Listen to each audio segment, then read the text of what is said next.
Hey there, FNGs, how's it going? This is take two. I made the first video way too long, but I think I can get through it a little quicker. I got the mess in the background. I didn't do the green screen tonight because I think we're going to talk a little bit about the mess or the challenges in getting involved in RC drag racing. So most of us are here because, or a few of you are here because you're trying to figure out, what do I do? And there's a lot of challenges with that in that the first one is we now have 3 different manufacturers making an RC drag race car, and they're all different. They all come with different power and different capabilities, and you're not going to go out and buy. Your buddy goes and buys a low C 22S, and you race your DR10 against them, and find out your DR10 is probably not going to keep up. That's just the nature of 3300 kV motor versus a 6500 kV motor, I think. So there's that.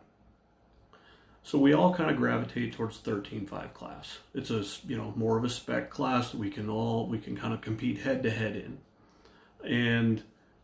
And the problem there is we have this quagmire where there are disagreements about what you're allowed to run, and it's mostly about the motor.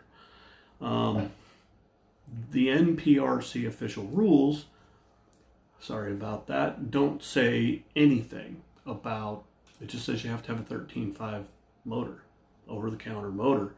And there are 3 manufacturers making those.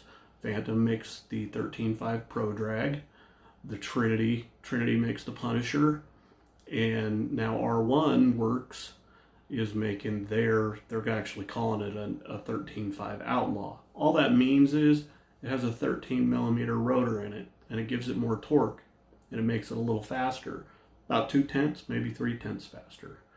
But we have this ginormous disagreement that sort of is more of a nationwide thing. I mean, locals have either decided, it seems like local groups have either decided they're not allowing the 13 millimeter rotor, or groups have been like, that's all we're running, man, we want to go fast. And it's so crowded up at the Street Eliminator Outlaw. There's a lot of really fast guys, and it just seems like we need a better place to kind of learn the ropes. But a lot of people are going straight to Street Eliminator Outlaw because the 13.5 quagmire that exists. The solution to some of this would be bracket racing.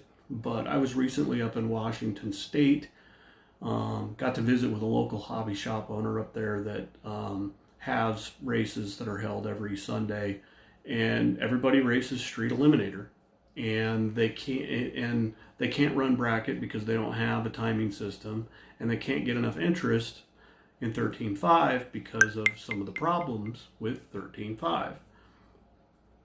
So it's a challenge to get started in this. And the manufacturers aren't making it easier. We talked about the RTRs being way different from each other, but I think they're also maybe perhaps using their influence to try to quash the whole 13.5 Outlaw motor thing. And I just found out today there's an event, a big event, they're calling it the next big event, being held in Wisconsin in August. And the gentleman's name that's associated with the race was the guy that announced Tulsa for a RC racing streaming service. I'm avoiding using names, but he is associated with a particular manufacturer, and that particular manufacturer, I've actually had arguments with a representative of that particular manufacturer about should we or should we not allow the 13.5 13 millimeter rotor motors. And I don't think that what's going on at this Wisconsin race is directed at me or directed at anyone in particular, but I do think it's sort of a slap in the face, and I'll tell you why. Okay, so this race in Wisconsin, they're going to have Street Eliminator Outlaw, of course, and they're going to have a class they're calling Super Sport. The Super Sport class is basically the Outlaw class, except you're not allowed to use a wheelie bar, and you can't have a pro mod body. You got to have a bumpered body, like, basically anything probably except the Corvette, the Super J, the 67 Camaro from J Concepts, that new Pontiac looking thing, whatever that is. Anything that's like a stretched look is a pro mod body, and they're not allowed. So you got to run, maybe the best one you could run would be the IROC in that class, the IROC Z. But it's an outlaw class. And any outlaw guy will tell you that their goal, at least until maybe recently, their goal was to make a pass and the wheelie bar never touched the ground. It'd get real close, but the best pass they could do would be one where the wheelie bar wheels never actually make contact with the racing surface. So those guys probably could easily figure out how to redistribute a little bit of weight in their cars, take off the wheelie bar, put on a different body, and race that class too. 13.5 is not included at this event, this next big event. Now, I noticed most big events are outlaw only, right? And so I'm encouraged that there's bigger events that are having some, they aren't exclusive to the Street Eliminator Outlaws. But they snubbed 13.5 completely in this event. Completely. Now, the one cool thing that I gotta say about this event is they're having an RTR class for every different RTR. They are having a drag slash class, they're having a DR10 class, and they're having a Losi 22S class.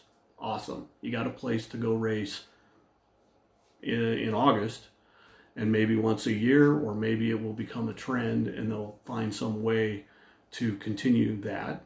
I don't know if you live in a town of 50,000 people somewhere, if you can find enough guys to hold events for all the RTRs or not, but at least they're trying, and I give them kudos for that. But I do think what they're doing by excluding 13.5 is sort of a pretty blatant, like, slap in the face to the people that race them, and maybe alludes to their desire to either quash changes to the 13.5 status quo, or maybe they're just like, we're not even going to mess with it. We're tired of this. And I think that's where a lot of people end up in this 13.5 situation. They just get tired of it and they go, you know what?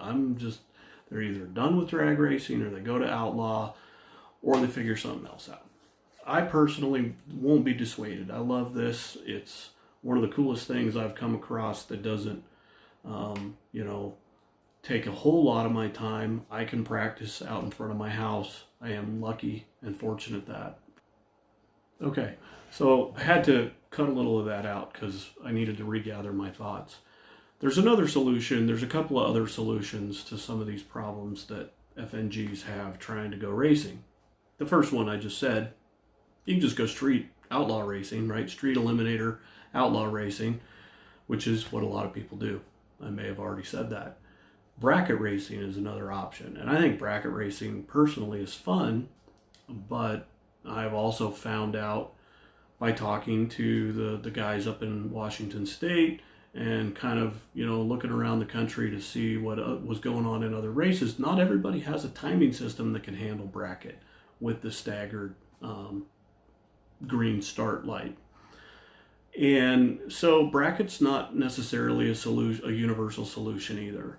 And I see a universal solution, and I'm working on something that I won't take credit for. It's not mine. I've been fortunate enough to get involved with it, but there is a solution to being able to go drag racing and have fun and not spend a pile of money. Will there be rules? Yes, and the rules will basically be very well defined, and allow you to go out and have a lot of fun with your buddies, just racing an inexpensive drag car, one that you don't feel like you got to put the next greatest ESC or the next greatest motor into. So anyway, I'm going to cut this short. The first take of this video is like 10 minutes longer. I'm going to go ahead and stop now, and this was just me wanting to get another video out there. Those of you that are kind of like scratching your heads trying to figure out, well, what should I do next? I don't think there's any real good one answer.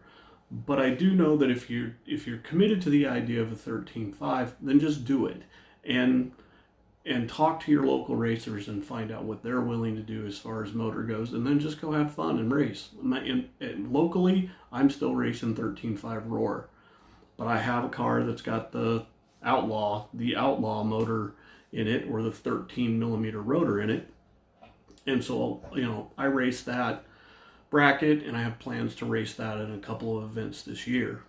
So, and I may talk about that more later. But I'm going to go ahead and cut this one short. It's take 2. It's much shorter. And before I keep on ranting anymore, have a good one. Get out there and go racing, testing. Don't forget to test. Testing is the most important thing. And next time I'm going to try to talk a little bit more about just sort of base setup and things you can do to keep your car going down the track straight and consistently, and so you can have more fun and get faster. See you guys.